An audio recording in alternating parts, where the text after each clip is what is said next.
Good afternoon, everybody. We're here for the August 18 meeting of the East Bank Stadium Committee, and we've got at least, we got 1, 2, 3, 4, 5, 5 committee members here, so we've got most of us.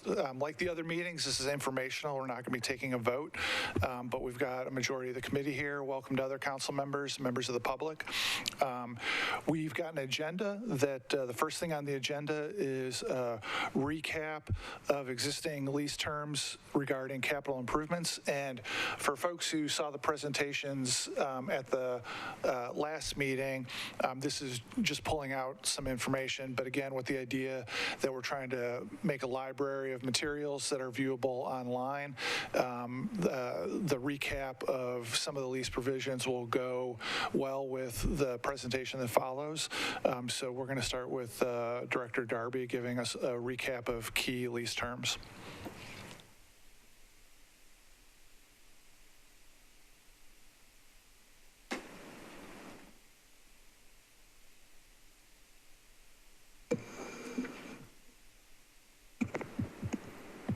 Try to get this really close to my face because I'm kind of a soft talker. Sorry about that. Let's skip through several of these slides from last time. So the entire presentation here is stored on the East Bank Stadium Committee website. So you should be able to go find that. And some of the previous slides that I just flew right by a second ago are related to the council resolutions and ordinances that were passed back in the 90s. All of those you can also find on the East Bank Stadium Committee website in PDF form.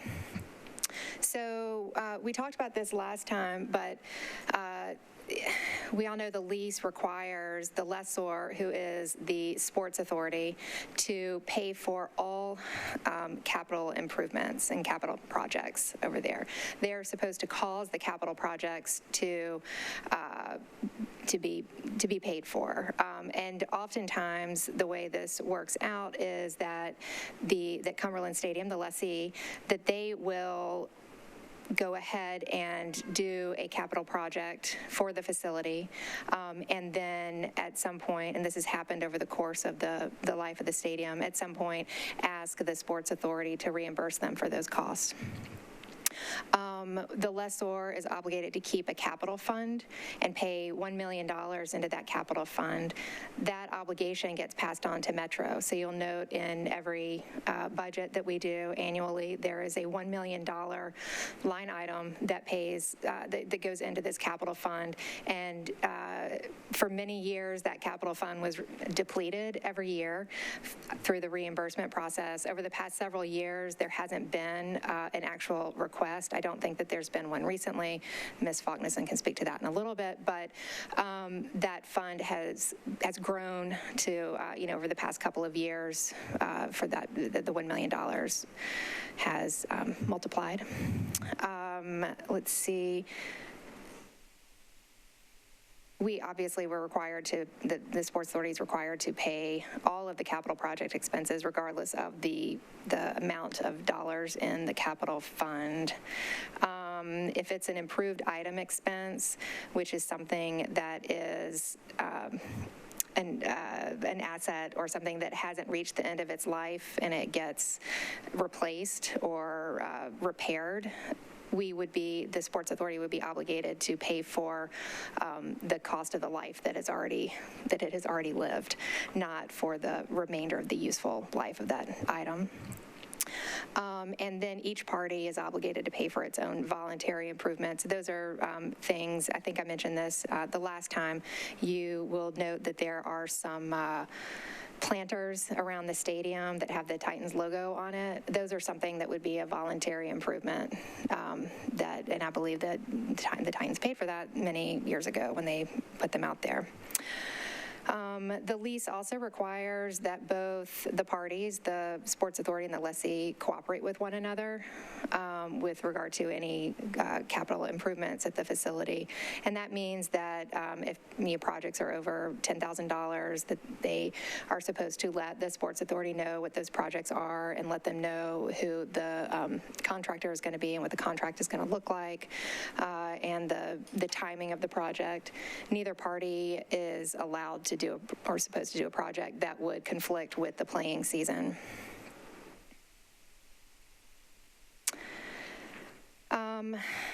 Let's see, the definition of a capital project expense. These are all expenses other than improved item expenses, I think I mentioned that, incurred with respect to a capital project that are required to be made in order to cause any part of the facilities be in a first-class condition. We'll talk about that term in just a minute.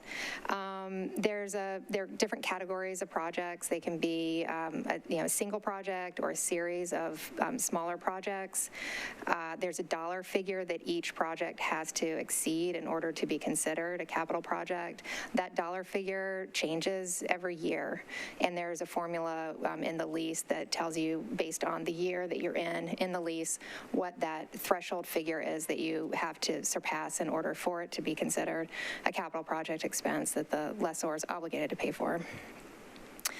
The lessor is obligated to pay for stadium equipment, but that does not include scoreboards.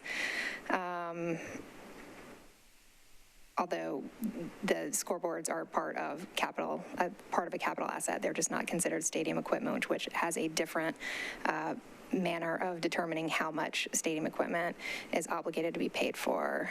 It also doesn't include the playing field tarp. I guess at the time that the lease was drafted, the playing field tarp was something that was really important to keep excluded from that.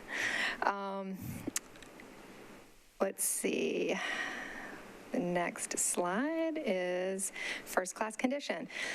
Excuse me. So first-class condition means that the Sports Authority is obligated to keep the facility at a certain level. It has to be in compliance with applicable law. So, for instance, if there's some new law that would require all of your sprinkler heads to have double sprinklers or something on it, I'm just kind of reaching here for what that might be, but if there's some new law that would require you to have double sprinklers, then the Sports Authority will be required to go in and put those in. They're also required to keep the facility in a good condition, normal wear and tear accepted. So things such as, carpeting or something like that that has normal wear and tear, you would not expect that to be something that the lessor has to pay for. It also has to have the same level of improvements and new technology from time to time found at a reasonable number of comparable facilities.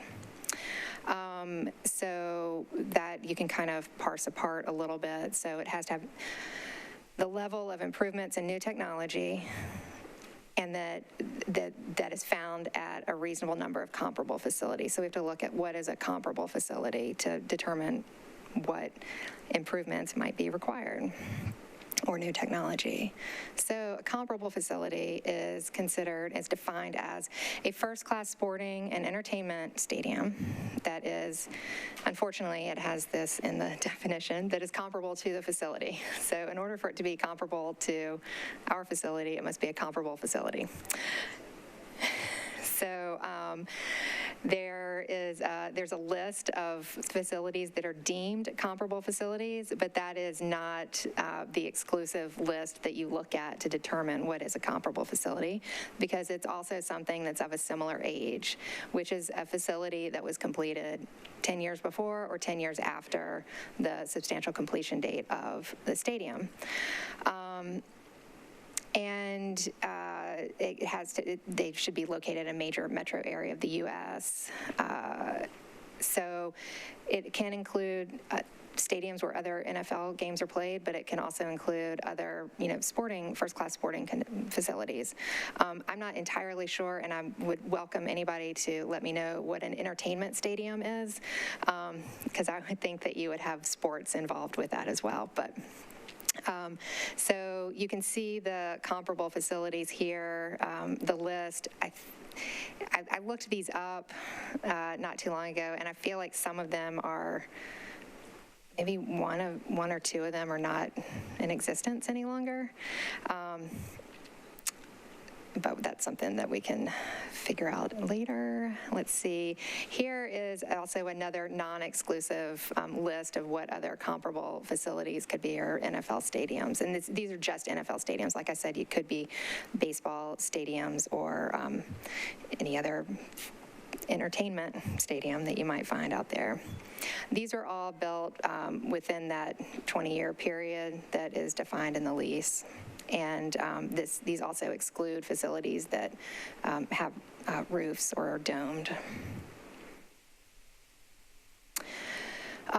New technology. So the definition of first-class facility, first-class condition is includes something that contains new improvements or new technology that comparable facilities have. So new technology is something that you have to look at also.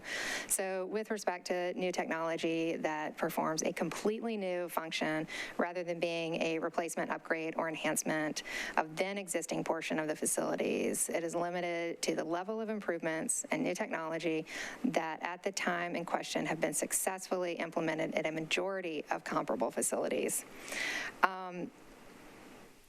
I think someone mentioned this last time, and I thought it was a pretty good example or hypothetical, and that is if for some reason some fancy new stadium that might have been built recently out on the West Coast somewhere, they decide that they have found this holographic technology that they can use to have players' names above their heads or something like that. If they're the first stadium to do that, we're not obligated to pay for that as well in our stadium. But once a majority of comparable facilities have done it, and the team or the lessee wants to do that, then we would be obligated to pay for that if they want to have that installed. Those are the main terms related to, in the agreement, related to capital improvements. And that was what I think I was asked to go over today. Are there any questions? Yeah, let me ask a few, and then I see Councilmember Druffel and Benedict. So there's a lot there, and I really appreciate the PowerPoint. It's already online with the materials from the July 28 committee meeting. Anybody can Google East Bank Stadium Committee and should be able to find that pretty easily.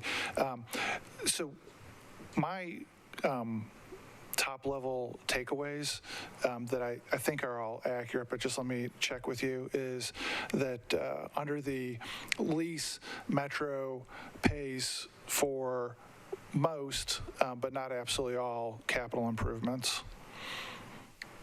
Yes, yeah, that is correct. And most. The key standard is this first-class condition, and that's definitely not crystal clear in the agreement about exactly what it means, and people could disagree on exactly what level of cost was required to achieve first-class condition. Is that right, yes. too? Yeah. And beyond that, there's a whole bunch of details with fine print that you've captured that are in the presentation, and I'm planning on using that as a resource as we roll forward in this. So with that, let me turn to Councilmember Druffel first. Yeah, the definition from time to time, is there, that seems very vague. Is there some way that you measure that? Because time to time could be every 2 years, 5 years, 10 years. So the question is, how do you measure from time to time, or is there a measurement? Because that would help define where we are on new technology. If it's every 20 years, maybe not. It might be quite different than 5 years. Yeah, and that is not something that's defined in the lease, and I think that's something that would be up for it could be up for interpretation, but from time to time probably means just from year to year. It's something that you look at. It's a pretty long lease, and I think at the time it was drafted, nobody knew that we were going to be walking around with computers in our pockets. So that's a new technology that was unforeseen at the time. Thanks. Council Member Benedict. Thank you, Chair. So I have a few questions as well about definitions. First, on the reasonable number of comparable facilities, I know there's the ones listed in the contract, but it's not exclusive to those that are deemed in the contract. Who determines what are comparable facilities, the lessor or the lessee? Well, you would, it would have to be something that both parties would agree to, or else you would, have an argument that you could take to the next level where two contracting parties take arguments.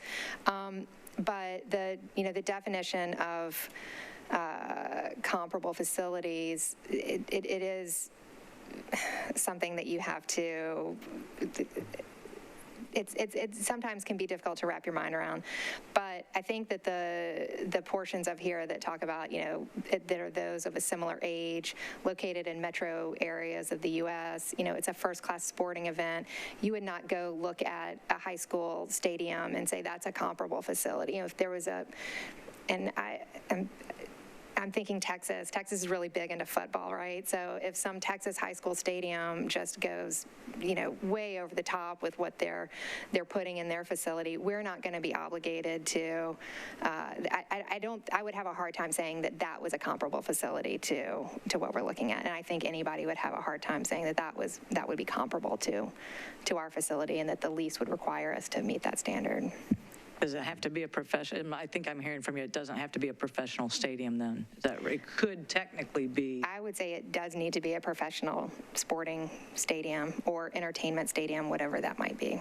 Okay, and so that was the next question is, does the lessee have an example of what an entertainment facility is? And that's probably a question for us to submit, I'm guessing.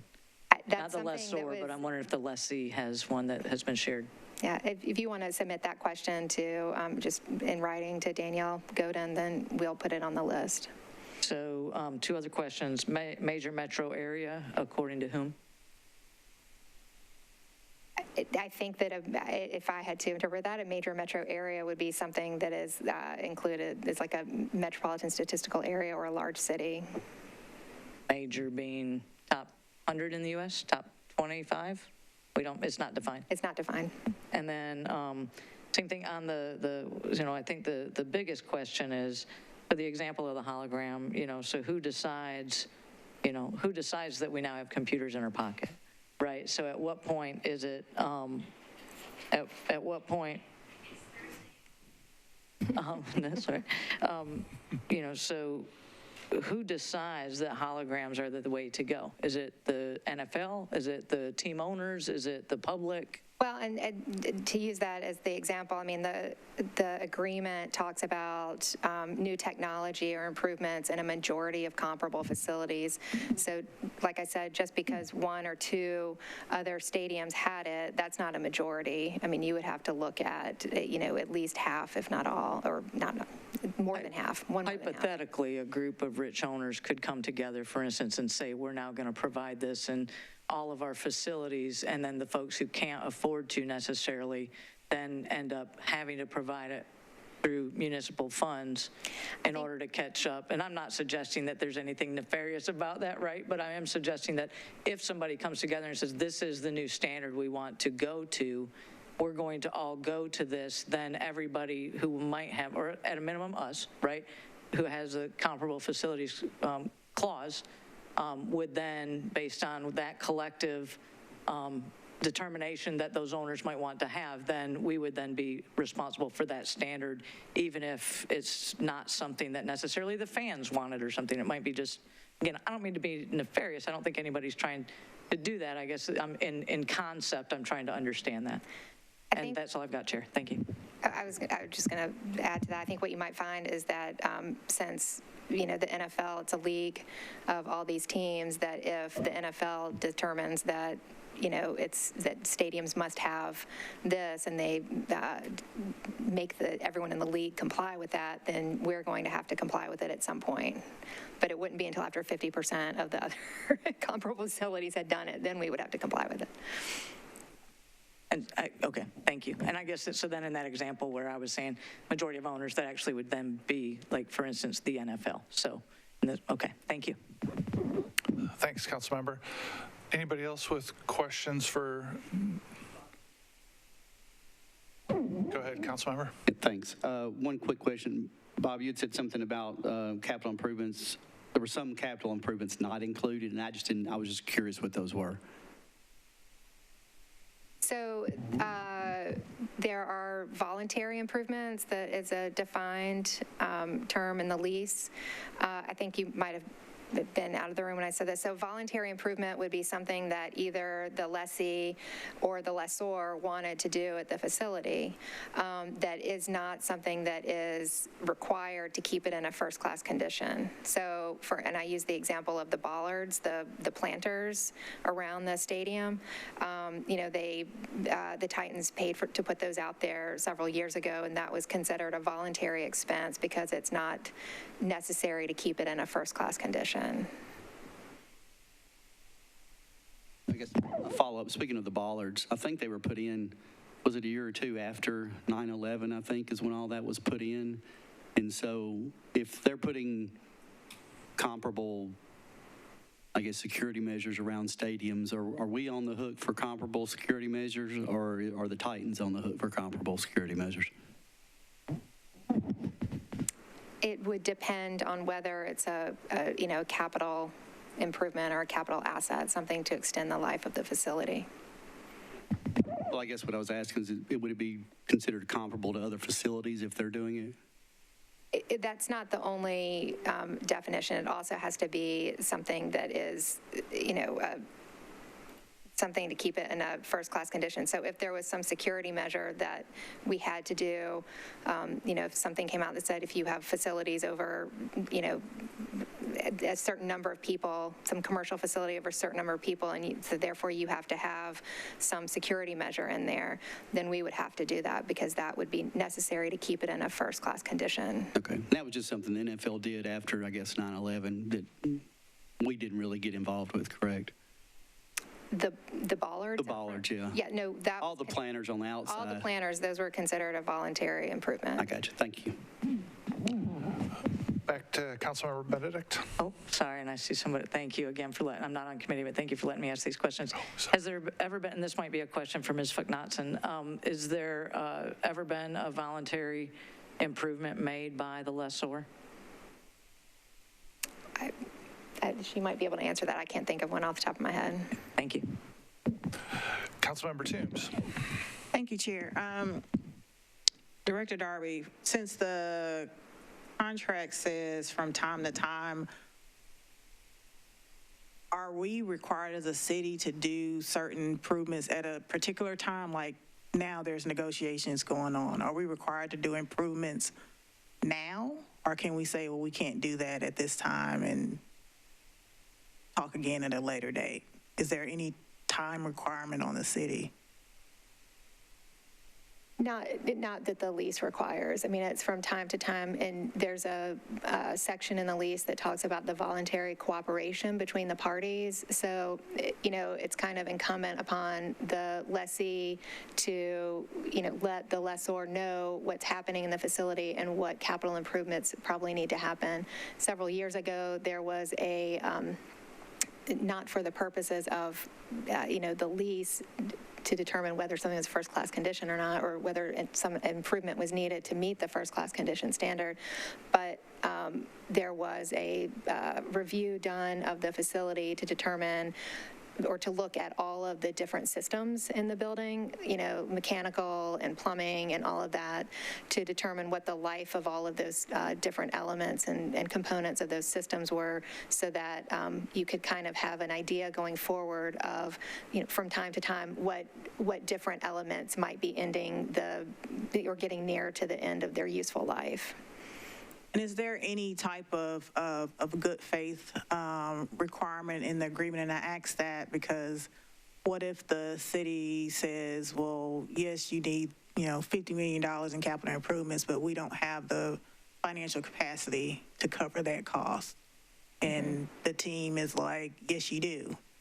So is there, is that part of that voluntary cooperation, or is there some type of standard to determine whether or not there's the capability to cover those capital improvements?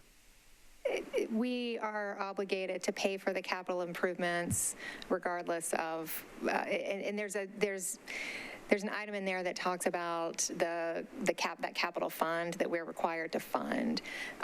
Even if if the improvement costs go above and beyond what's in that capital fund, we're still obligated to cover that.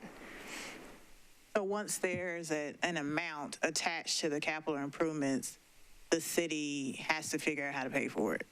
If the capital improvement is one that the city is required to pay for. If it's determined that it's something like a voluntary improvement, or perhaps it's an improved item expense, those are things that, voluntary improvement that was done by the Titans, we would not have to pay for. An improved item expense, we would be on the hook for a portion of it. And who's making that final determination that this is a valid capital improvement under the terms of the agreement? The lessor and the lessee usually sit down and have a meeting to go over each one of those items and make that determination. If history, kind of shows anything, it's that the majority of the items that are submitted for reimbursement are indeed capital expenses that are required to be paid for. Thanks, Councilmember. Both y'all? We'll go Withers first. Councilman Withers. Thank you, Chair. Perhaps Ms. Darby or our Director Faulkner could correct me if I'm wrong, but it's my understanding that the Metro Sports Authority has considered a number of capital improvement liabilities that we have today. I believe that it was something like perhaps as much as $29 million. I'm trying to remember the number. We're going to be talking about that next. I'm trying to speak to that in reference to Councilmember Toombs's question. So just if that's forthcoming, that's great. But the other thing I wanted to add is that just doing a Google search of entertainment facility as a term, I know that's not the best way of maybe doing research, but it appears that when one does a Google search or an internet search for entertainment facilities, that most sports facilities in cities, including as recently as the Geodis Park, would be included in that. The entertainment stadium. Yes, thank you. And Councilmember Parker. Thank you, Chair. And I'm not exactly sure how to word this question, but talking about like the capital matrix that you referred to from the 2017 study of sort of saying what is the useful life of this thing and what would it cost through the the potential term of the lease. The term of the current lease is there's an option to extend, but it's only about 7 more years. So like how do we approach the thing of like there's a looming, let's say the Jumbotron. Those last, 15 years? The one that's up there these are not an expert, I don't know anything about the Jumbotron that's up there, but let's say it's worth 6 more years. It's got 6 more years of useful life.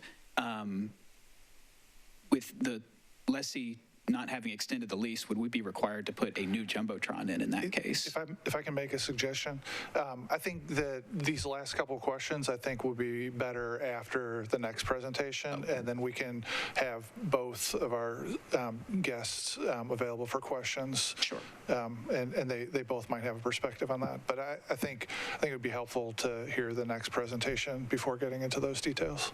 Sounds good. Anything else for Director Darby? All right, thank you. All right, the next item on the agenda is Sports Authority recap of information regarding capital improvements. So we've got Executive Director Monica Falknutson. Thank you for being here. I'm going to swap out presentations real quick.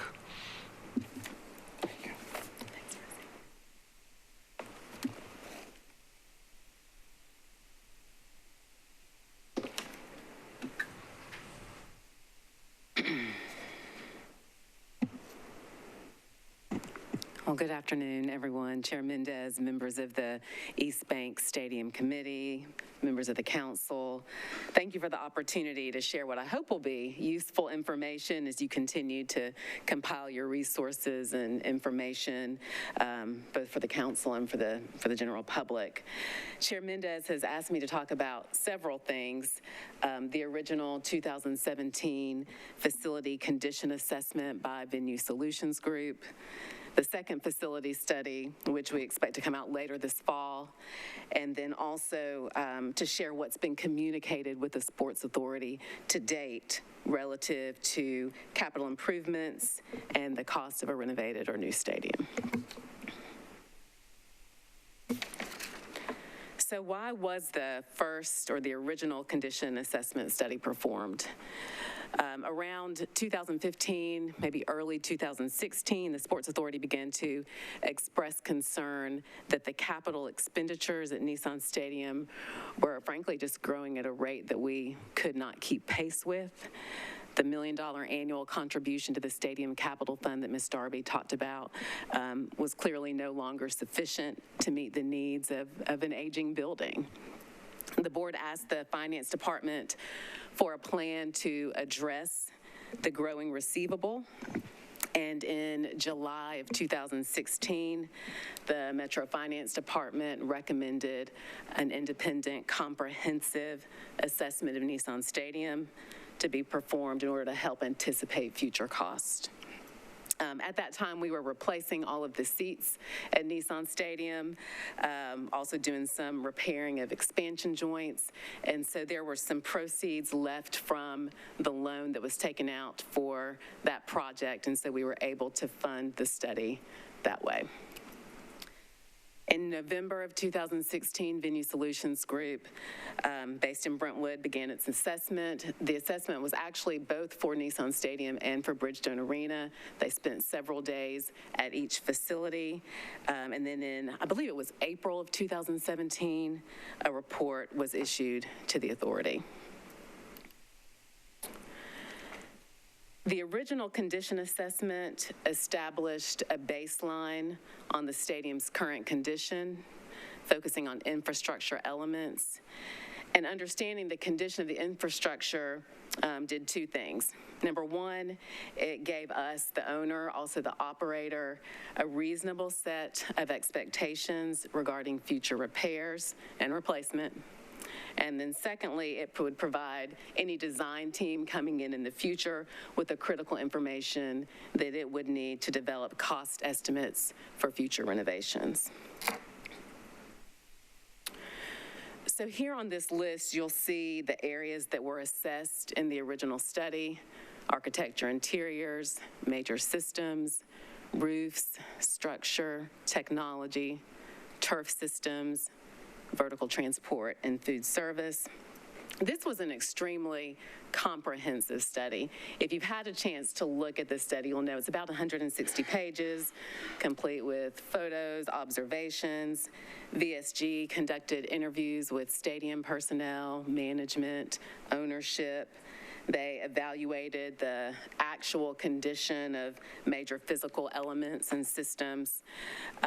We were just really impressed by how thorough and the level of detail that was provided. They covered all the bases. They were counting fryers. I mean, it was really comprehensive. Additionally, the original study, and this was mentioned earlier, included a 20-year capital matrix as a way to help the owner and the facility operator anticipate future needs, and also to prioritize budgeting and future spending. The report states that the capital matrix is intended to be a living document and should be continually updated as changes occur with cost and also in the consumer price index.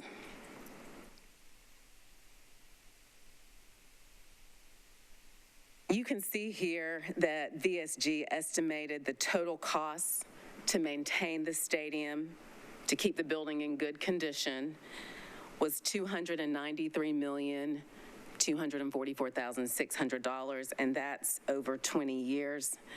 I wanted to include the breakdown of the anticipated cost by group that was provided. It may be a little difficult to read, but we can definitely make the chart available if you're struggling to see it. And I mean, I think that we should also just make the whole report, the facility assessment study, available as well. By far, technology is the greatest expense, which I doubt is a surprise to anyone, followed by architectural and interiors, and then also food service. And as I mentioned in the previous slide, the cost in the capital expense matrix represent the replacement costs of the associated equipment only. Since the categories are hard to read, would you mind just briefly running through for people who might be watching the category and the how many millions? Yes.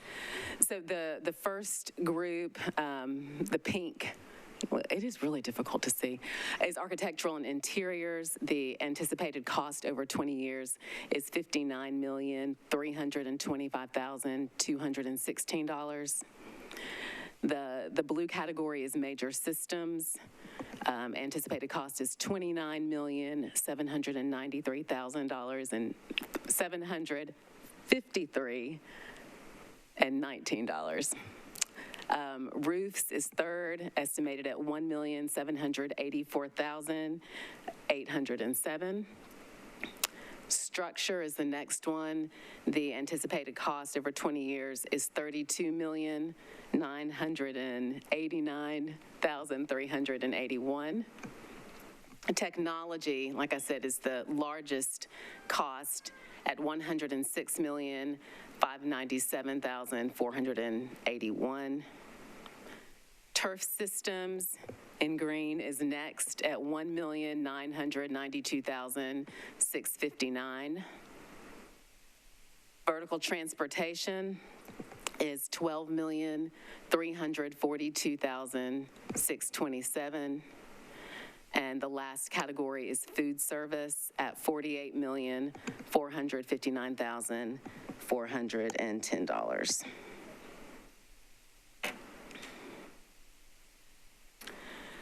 This next slide clearly lists the expenses that the Venue Solutions Group did not include in the total cost, and I think this is also an important slide. The bulleted expenses are listed on page 9 of the study, and you'll see that it's demolition, installation, architectural fees, contractor and professional fees, taxes, insurance, product markups, permits and licenses. The last one, the cost of keeping pace with comparable facilities, is one that I've added since, as you know, is also a requirement of the lease. So this was the original study. Are there any questions about the original study? Council Member Druffel? And this goes back to the last slide. What's included in technology? Since it's 108 million, what can you give us some items that would be technology? It's systems, technology systems. I can give you the breakdown. I don't have it with me. Yeah, I just wanted to get a general idea. I didn't know the detail, but I'm curious. That's a lot of money. I think it's going to cover just about everything, including scoreboards and LED boards. And yeah, that's what I was trying to get at. Is it scoreboards and what else? Anyhow, I'd eventually get there. It'd be great to know. Yeah. But I think we also have phone systems. There's a number of. I'm sorry. No, that's all right. We were. Eventually get there. That's fine. I think There's a lot in the report. we're going to get the report posted on the committee page, and it is. I haven't internalized all the line items, but it's very detailed, and so you'll be able to see what's included in that.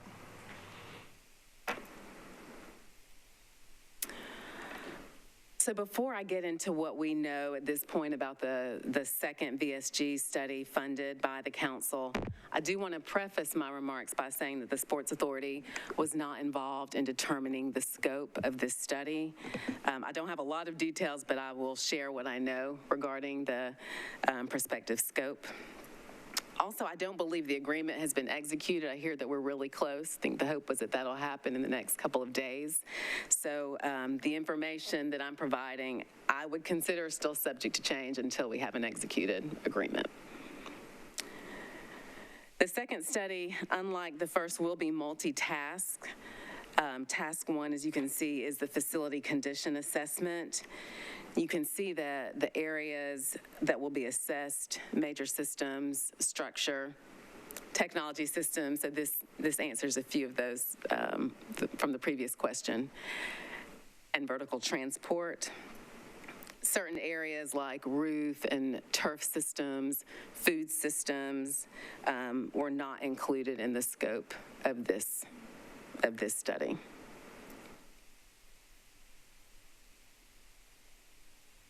Task 2A in the scope of work includes a review of the Gensler Master Plan.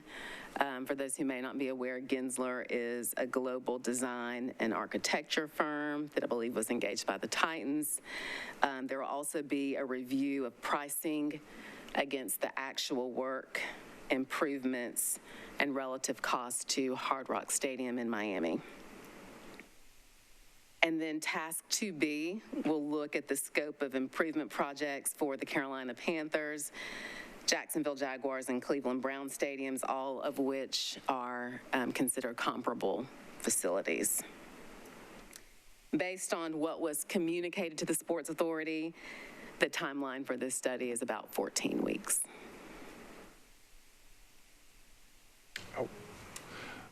Go ahead, Councilmember Porterfield.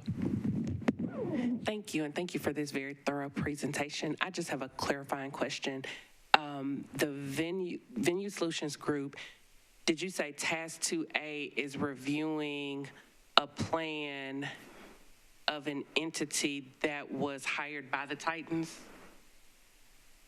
Gensler, as I understand it, has done a design plan. They were engaged by the Titans, and so Venue Solutions Group will be reviewing that plan or the design work.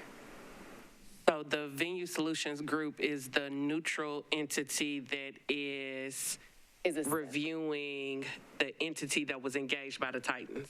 That's correct. Okay. Do we have a counter plan that was engaged by an entity that's not with the Titans to Councilmember Benedict's point, not that they would do anything nefarious, so no accusations, but just wondering if there is balance, is there a plan that's being considered that was by an entity that was not directly engaged with the Titans?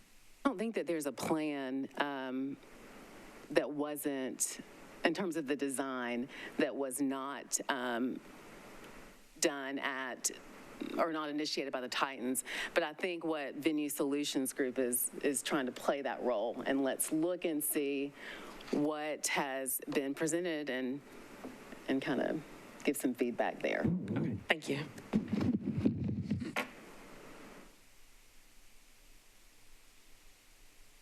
My last couple of slides pertain to stadium cost and Metro's obligation for both the near and the full term. This information was presented to the Sports Authority's Finance Committee on May the 19th by Titans President and CEO Burke Nihill, and the figures are based on a $1.23 billion total budget. And if I may, before you go through this slide, I just want to make sure everybody knows, this is not the director fronting for the Titans. I specifically asked for, come tell us what the Sports Authority heard from the Titans, and so that's what she's doing here. Thank you. Thank you.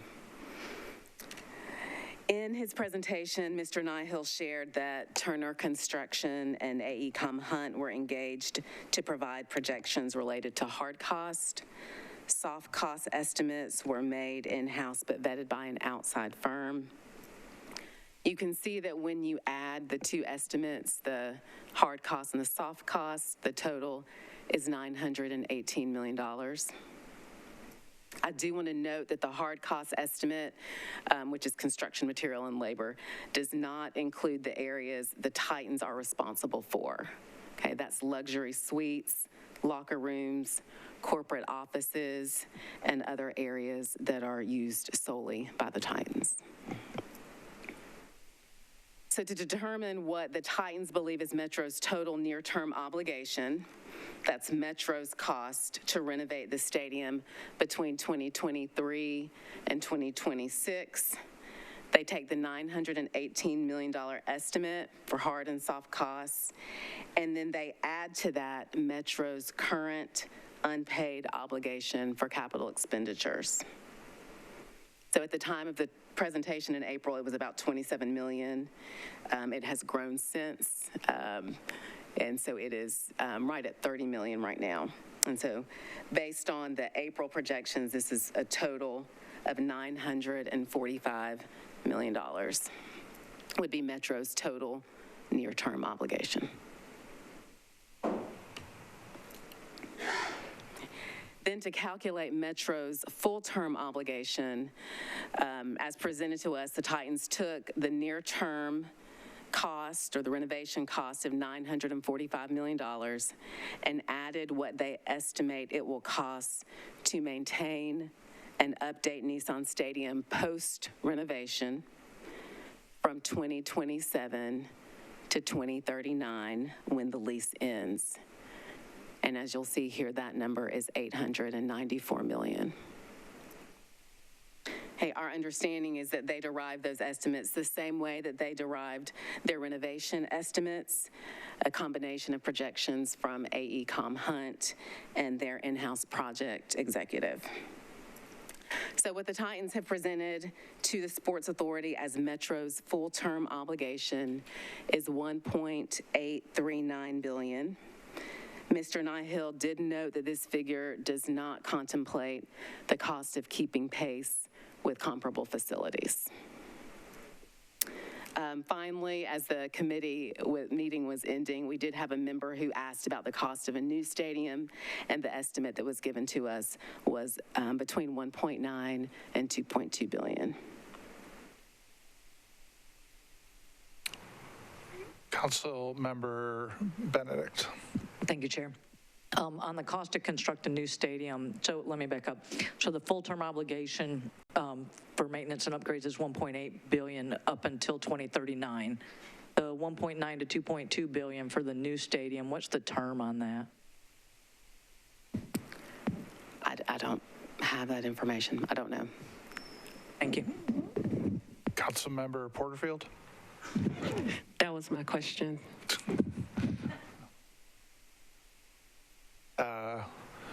Mr. Roten.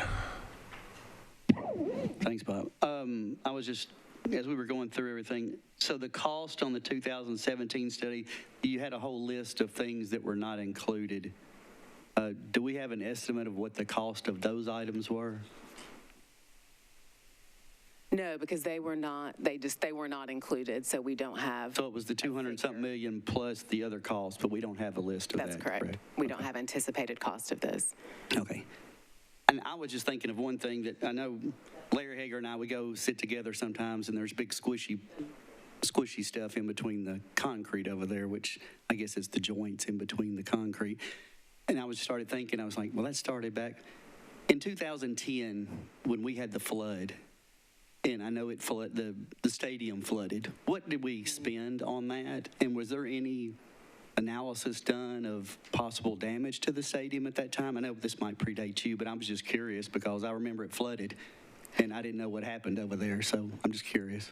Well, it did predate me in this position. I was not the executive director at the time. I was on staff, but the expansion joint, water infiltration, leak issues predated the flood.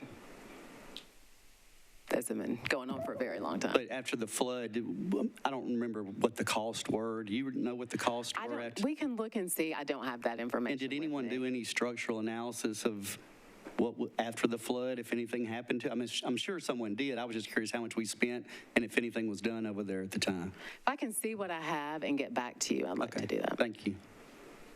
I'm sure insurance did, but Councilmember Roten, would you do me a favor and submit that question to Danielle so we've got a ability to all see the answer? Thank you. All right, anybody else with questions at this stage? All right, go ahead, Director.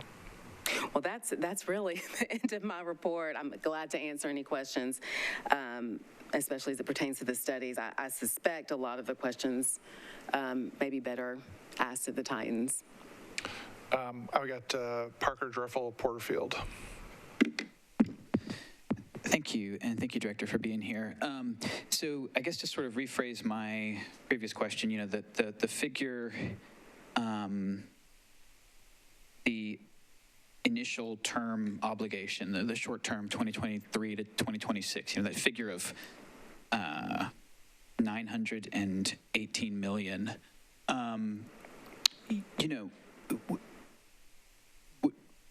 with the lease having not yet been extended, how are we contemplating that figure, right? I mean, so I guess what I'm saying is we're not going to spend $900 million on 5 more seasons of football. So is there a figure somewhere of like what it would cost to keep the facility in good condition through the existing term of the lease, you know, absent any extension on the team's end? I think it's a good question. You know, I would say that at this point we need to continue to use the facility assessment study as really the document that we have. And of course, as I said earlier, you know, those, the capital matrix and looking at those figures, that is meant to be a living document. And so it would need to be updated, and costs obviously have changed dramatically, CPI, all of those things. So we would, I think, need to do some work to find that out. But I also think that we're going to get some good information from the second study from VSG. Yeah, I'm hoping that it, you know, sort of similarly breaks down. I really like the matrix. It's like the most useful part of that 2017 study. And, you know, obviously you said there's things that it didn't include and whatnot. So I'm hoping this is as like a similar resource that we can use to say like, okay, well, if we can only really know that we're looking at, what is it, 7 more years, then we can focus on that as the most pressing issues rather than, you know, saying we're going to jump feet first into $918 million worth of very use-specific improvements with no tenant potentially, right? Just want to make sure that we're, you know, aware of all the possibilities before us as we contemplate these kind of figures. And I would also add that, again, because the Sports Authority wasn't involved in the scope, and you see what has, you know, what we believe the scope will be, and it does vary from the original scopes. I think that as we look at some of the groups that are not included in this second study, you know, we're going to have a lot of great information as it relates to task 2A and B, but task 1's going to be a little different. Anything else, Councilmember? That's it for now. I might have some in a minute. Thanks. Councilmember Dreffel? Yeah, thanks, Chair. It would be helpful if we could get some kind of reconciliation from the 2017 into the current one, sort of reconciliation by category. You know, we talk about technology. What was it in 17, and where is it now in this current plan? So if there was a request that would help us understand the growth and by category. I'm not looking at like, you know, 5,000 for this, but, you know, larger categories and some of the larger drivers. Because I looked at the technology, for example, cabling, you know, internet. I'm not an expert, but 100 million is a lot of money for all that. So I think it's just getting a better sense so that we can put our arms around some of the detail without getting too caught up in the detail, if that makes any sense. That would help. Yeah. Thank you. I do. Again, I think the new study will answer some of the questions that the committee has. And Councilmember, on that, I would add that I've let Mr. Cross know in legal that, to me at least, for the new work to be useful, there does need to be a reconciliation. Like, the number's going to be different, right? Obviously, the number's going to be different.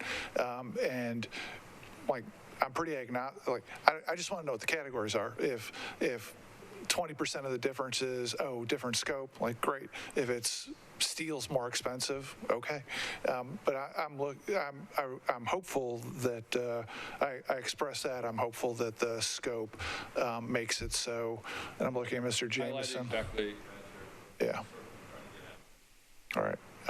Council, hopefully, Mr. Jameson, you can convey to Tom that, especially if it's not signed yet, reiterating that we'd like a reconciliation like that. Councilmember Porterfield. Thank you, Chair. I want to circle back to the question that Councilmember Benedict asked before me. The new stadium cost of the 1.9 to 2.2 billion. Is there a way that we can find out, I assume from the Titans, how far that's going to cover? I think in order for us to compare apples to apples, like we know that the other figure is until the 1.839 billion figure is until 2039, but we don't have a clue as to, is this just the construction? Is this the construction plus 30 years of maintenance or 10 years of maintenance? Like we don't know. So it's really hard for us to make an informed decision. So is there any way that we can get that information from the Titans so that the council and the city will know? I mean, I would think that that question could be asked of the Titans. I mean, I will say this, and I'll add this because one of our, actually, I think it was the Sports Authority chair asked at this meeting that Mr. Nihill presented. She said, "So, what kind of stadium do we get for this, right?" And she said, we had a number of things that were value engineered out. So, are we getting a state-of-the-art stadium, a nice stadium? What kind of stadium are we getting? And Mr. Nihill's response was that the Titans do not plan to entertain any scenario where this does not end up being a 50 or 60-year stadium, if that's helpful. I think it was helpful to our board based on the feedback that I've gotten. So two things, council member. So please submit that question to Danielle also. And we are farming out questions to outside parties, and we'll get it online. And then just one thing to keep in mind, I think the original MOU for the current stadium called it a 50-year stadium. So, we're going to have to kick the tires extra hard. Just calling it a 50-year stadium doesn't make it so, at least not last time it didn't. I think Roten was first, then Withers. I'm just maybe speaking out of turn, but if I'm going to pay $2 billion for something and put a roof on it, I expect it to last 50 years. I mean, that's like a house or anything, or any building downtown. You expect it to last 50 years if you're putting a roof on it. So it's not like it's just sitting out in the open. It's going to have a roof on it. So I would expect it to last at least 50 years. So. Councilmember Withers. Thank you, Chair. I think this is all good discussion. It's definitely something that Metro Council is going to be interested in, the cost, the value, and the lifespan of the stadium, and certainly the Sports Authority would be very interested in that, since the Sports Authority would be responsible for overseeing that facility for its useful life. One thing I do want to just insert back into the conversation is that Metro's liability, as I understand it today, is sales taxes and hotel taxes per se, right? And so it's not that Metro taxpayers themselves are being asked to pay for all of that. I just want to clarify that what our obligation for the cities is the sales tax and the hotel tax. Brett, I thought we had a treaty that we weren't going to advocate at this stage, because I'm not advocating. I'm restating what I understand the agreement to be, unless someone has a different agreement. I understand that there's a whole already $750 million worth of GO bonds in the CIB, and 130 acres worth of where half our sales tax will go. And some of that sales tax is going to be moving out of one capture zone on this side of the river to another capture zone on the other side of the river. And so the notion suggested in your comment that it's essentially free to taxpayers is not really accurate. That's not what I suggested. Well, let's go back to our treaty about not advocating for the deal. Councilman Druffel. Just one quick question. Where we're looking at 50 years and we had a flood of, it's a 100-year flood, but you got to assume we're going to have one. I would just ask that, if we're going to make this kind of investment, that somehow we enter a discussion how we prevent ourselves from a potential flood on that side of the river. I'm just thinking, with a $2 billion investment, we got to have some maybe greater protection, or at least to have a discussion on that. Thanks. Yeah, and on that probably, I think at some point we'll probably need to hear from planning. And my understanding is that the parcel where behind in the parking lots is in a different, less frequent floodplain than where the current stadium is. And so I think the flood concerns might be greater for whatever gets built on the current site. But that's definitely a topic for us to be focused on. Councilmember Benedict. Thank you, Chair. And Ms. Faulknotson, thank you for being here and answering all of our questions. I don't know that any of us thanked you for that other than the Chair. And you're on the hot seat, and we always know that that's difficult. Is there any precedent or any, so typically from the research that I've read, a team's valuation increases as the result of a new stadium having been built.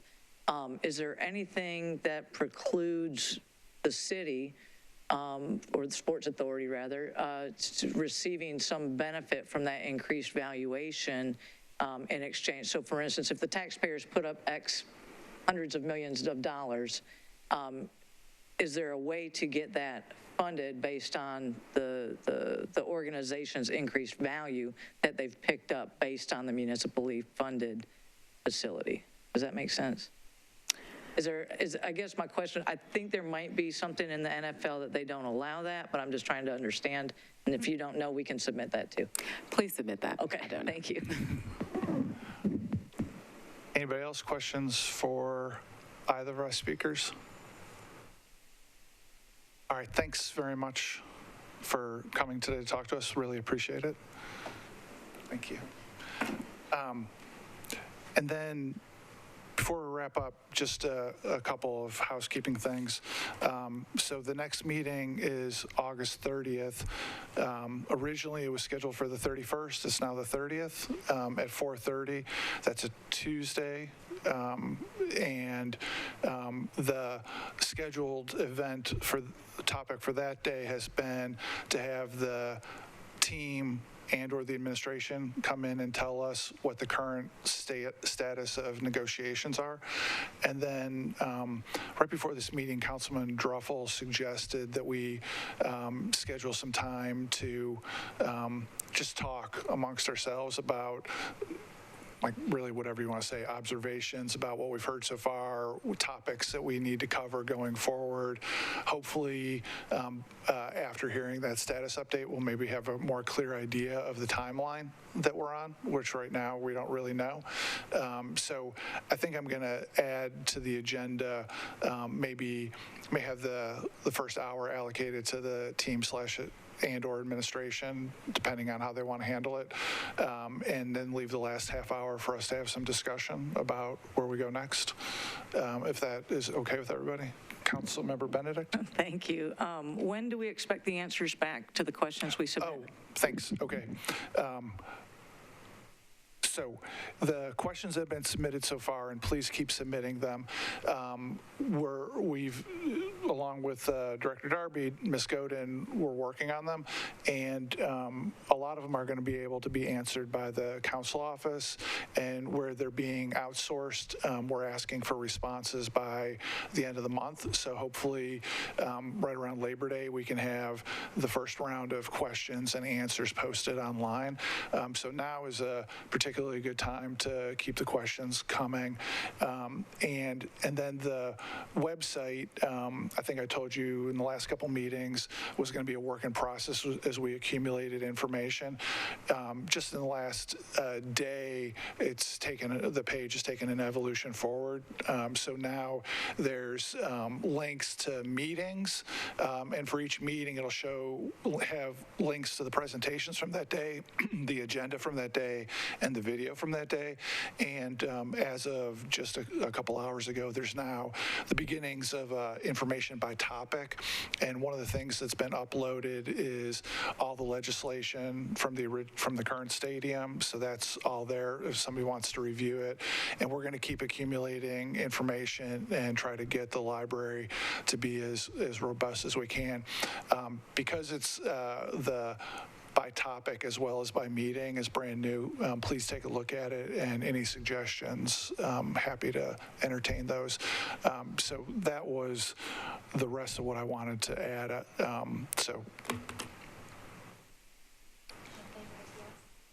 Oh, and ITS, Margaret Darby has gone to bat for us with ITS to convey the city's making a $2 billion investment. We need to have this be user-friendly and hopefully intuitive, and a couple different ways to find information. And ITS has gladly cooperated, and so the idea is to have the website be usable for a lot of different sort of folks looking for a lot of different sorts of things, and just have as much information as anybody could want to find about this stuff. All right, with that, we're adjourned.